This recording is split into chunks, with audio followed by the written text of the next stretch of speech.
열린교회 성도 여러분 안녕하세요. 5월 2일 매일 성경 묵상 함께 하겠습니다. 오늘 묵상할 말씀은 사도행전 1장 12절에서 26절의 말씀입니다. 함께 읽겠습니다. 제자들이 감람원이라 하는 산으로부터 예루살렘에 돌아오니 이 산은 예루살렘에서 가까워 안식일에 가기 알맞은 길이라. 들어가 그들이 유하는 다락방으로 올라가니 베드로, 요한, 야고보, 안드레와 빌립, 도마와 바돌로메, 마테와 및 알페오의 아들 야고보, 셀롯인 시몬, 야고보의 아들 유다가 다 거기 있어 여자들과 예수의 어머니 마리아와 예수의 아우들과 더불어 마음을 같이하여 오로지 기도에 힘쓰더라. 모인 무리의 수가 약 120명이나 되더라.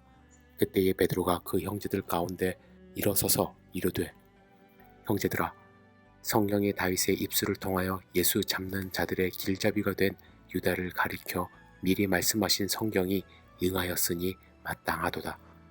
이 사람은 본래 우리 수 가운데 참여하여 이 직분의 한 부분을 맡았던 자라. 이 사람이 불의의 싹으로 밭을 사고 후에 몸이 곤두박질하여 배가 터져 창자가 다 흘러나온지라.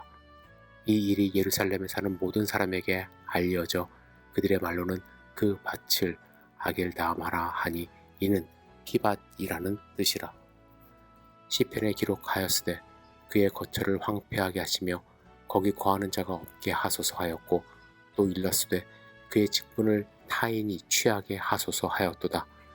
이러함으로 요한의 침례로부터 우리 가운데서 올려져서 가신 날까지 주 예수께서 우리 가운데 출입하실 때에 항상 우리와 함께 다니던 사람 중에 하나를 세워 우리와 더불어 예수께서 부활하심을 증언할 사람이 되게 하여야 하리라 하거늘, 그들이 두 사람을 내세우니 하나는 바사바라고도 하고 별명은 유스도라고 하는 요셉이요 하나는 마띠아라.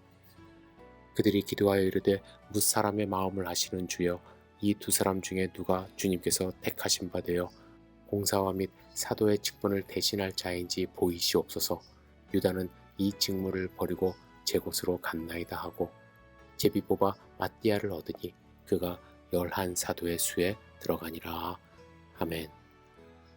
오늘 본문은 예수님이 승천하신 후에 제자들이 가장 먼저 했던 행동들이 기록되어 있습니다. 먼저 그들은 예수님의 말씀에 순종하여 감람원이라 하는 산에서 내려와 예루살렘으로 돌아왔습니다. 그들은 두려워 뿔뿔이 흩어질 수도 있었지만 예루살렘을 떠나지 말라는 예수님의 말씀에 순종하여 예루살렘에 돌아와 다락방으로 올라간 것입니다. 그곳에서 오로지 기도에 힘썼는데 함께 모인 사람이 약 120명 정도 되었다고 말씀합니다. 그들은 무작정 기도만 한 것은 아니었습니다.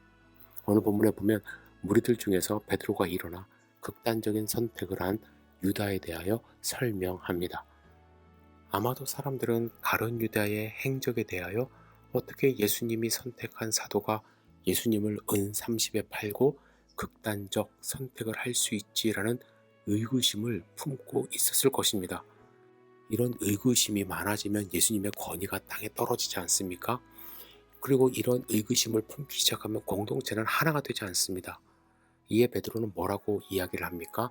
미리 말씀하신 성경이 응하였다, 즉 마땅한 일이었다 라고 선언합니다. 어쩌면 베드로의 리더십이 발휘되는 순간이라고 할 수 있습니다. 가룟 유다의 죽음에 대하여 마치 당연하다는 듯 그냥 치부하고 넘어갈 수도 있고 무시하며 넘어갈 수도 있는 문제였지만 하나님의 말씀으로 그의 죽음을 정의함으로써 공동체 안에서 어떠한 의견이 없도록 단도리를 한 것입니다. 그리고 공동체는 한 명의 사도를 선출하면서 사도가 될 수 있는 두 가지 자격 조건을 제시합니다. 먼저는 그들과 함께 다니던 사람이라고 이야기를 합니다. 이는 12사도로는 선출되지 않았지만 함께 예수님의 말씀을 듣고 동고동락하며 훈련받은 사람이 자격이 있다는 것이에요. 특히 예수님이 부활하신 후에 그들에게 나타나셨을 때 이 뒤에 예수님을 경험했는가, 이것에 대해서 중점적으로 보고 있는 것이죠. 뿐만 아니라 예수님의 부활하심을 증언할 수 있는 사람이어야 한다고 이야기를 합니다.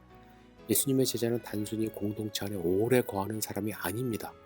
자신의 믿음을 죽을 각오로 전할 수 있는 사람이어야 한다고 이야기를 하는 것이죠.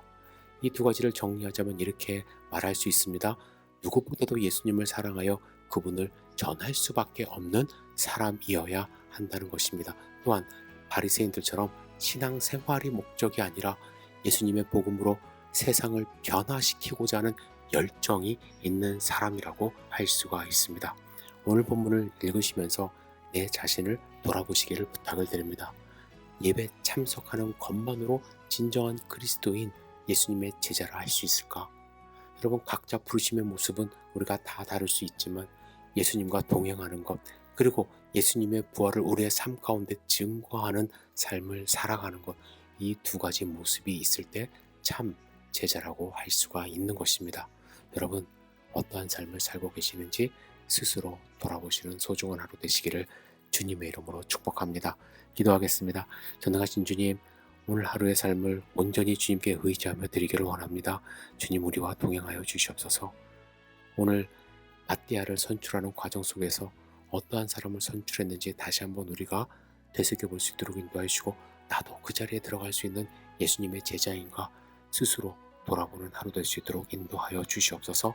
예수님의 이름으로 기도드렸사옵나이다. 아멘.